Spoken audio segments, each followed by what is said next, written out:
당신은 지금 행복하신가요? 아니면 삶이 불행하고 고달프다고 생각하시나요? 즐거움보다 슬픈 날이 더 많으신가요?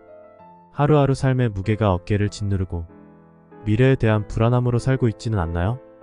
인생의 모든 낙이 사라졌나요? 혹은 가끔 극단적인 생각을 할 때도 있나요? 정상적인 삶이 불가능할 만큼 힘들어 정신과를 다니거나 술과 마약, 여러 약물에 의존하면서 절망적인 상태로 살고 있나요?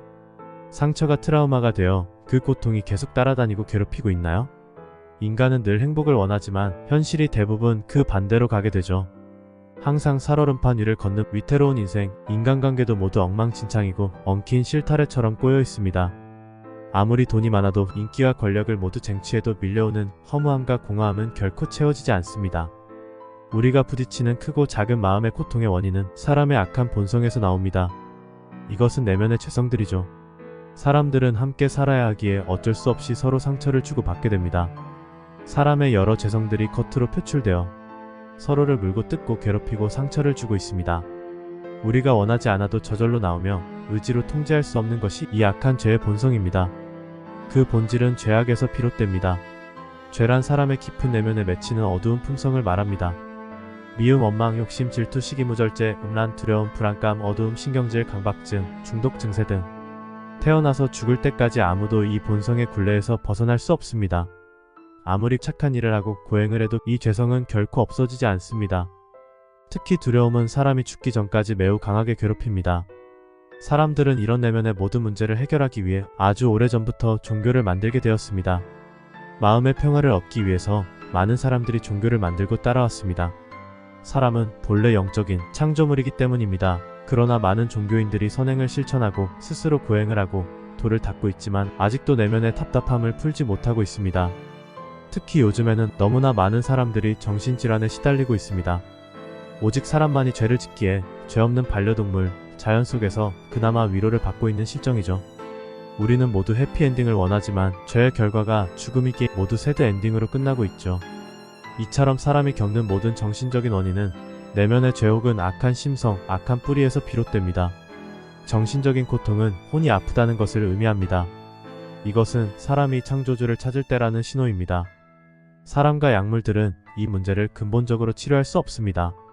모든 문제는 반드시 원인을 찾아야 해결이 됩니다. 당신의 지긋지긋한 내적 고통을 끝장낼 수 있는 방법, 창조주만이 해결하실 수 있습니다. 물건이 고장나면 만든 사람한테 가야 빨리 해결됩니다. 당신을 만드신 분께 모든 문제를 맡기시기 바랍니다. 사람은 서로를 고쳐서 쓸 수 없어요. 일부분을 고치면 다른 것이 문제가 터지는 불완전한 존재들이기 때문입니다. 우스갯소리로 다음 생을 기대한다고 하죠. 그런데 다행히도 사람이 다시 태어나는 길을 창조주께서 만들어주셨다는 사실을 아시나요? 이것을 거듭남, 중생, 새롭게 태어남 혹은 진리를 깨달음이라고 합니다. 당신 내면의 모든 것이 창조주 하나님 안에서 다시 리셋이 되어야 정신적인 고통에서 영원히 해방될 수 있습니다. 하나님께서는 우리에게 이것을 약속하셨습니다. 골로새서 3장 7절에서 10절 너희도 전에는 이런 것들 가운데 살면서 그들 가운데서 행하였느니라. 이제는 너희가 이 모든 것, 즉 분노와 성냄과 악의와 하나님을 모독하는 것과 너희 입에서 나오는 추잡한 말을 벗어버리라. 서로 거짓말하지 말라. 너희가 그 행위와 함께 옛사람을 벗어버리고 그를 창조하신 분의 형상을 따라 지식 안에서 새롭게 된 새 사람을 입었으니 아무리 교회를 오래 다녀도 성령으로 새롭게 거듭나지 않는다면 여전히 불완전한 내적 고통과 우울증, 정신병에 시달릴 수 있습니다. 원래 인류가 시작되던 처음에는 죄가 없었습니다. 그렇다면 이 죄가 언제부터 흘러들어왔을까요? 왜 인류는 이 죄로 인해 인생이 괴롭고 고달픈 고해의 바다에서 헤어나지 못하게 된 것일까요? 우리는 말씀 안에서 죄의 원인, 결과, 그 대안을 발견해야 합니다. 그리고 말씀 안에서 당신의 위치를 발견해야 합니다. 그 죄와 당신이 상관이 있기 때문이죠. 너 자신을 알라는 소크라테스의 명언이 있습니다. 가장 먼저 말씀 속에서 당신을 발견하십시오. 성경 안에는 당신의 인생 즉 당신의 과거, 현재, 미래가 담겨있기 때문입니다. 내가 누구인가? 그리고 하나님이 누구신가? 하나님께서 나를 위해 무슨 일을 하셨는가? 그리고 그분이 당신을 위해 미래에 하시게 될 일까지 성경 안에서 발견하십시오. 성경은 창조주께서 인류에게 선물하신 유일한 해답서입니다. 그래서 성경이 진리라고 합니다. 명품에는 비슷한 짝퉁이 쏟아져 나오기 마련입니다. 성경을 이용한 여러 이단 교리가 나오는 것은 성경이 진리임을 반증하는 것입니다.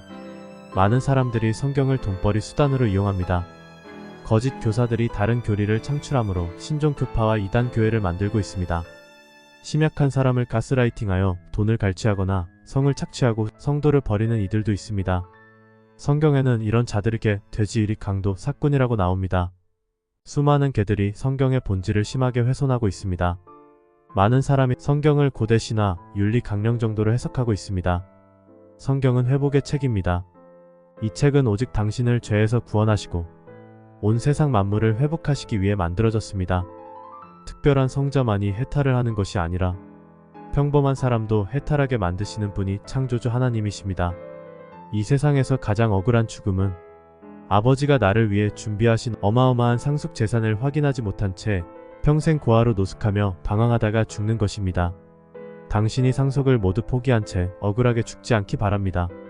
성경 속에는 당신의 인생의 A부터 G까지 적혀 있음을 잊지 마세요. 이 성경이라는 마지막 지푸라기를 붙잡으세요. 그리고 하나님께 도움을 요청하세요. 인생의 가장 든든한 동아줄이 되어 주실 것입니다. 당신이 온 우주에서 행복한 사람이 되도록 하나님께서 친히 도우실 것입니다.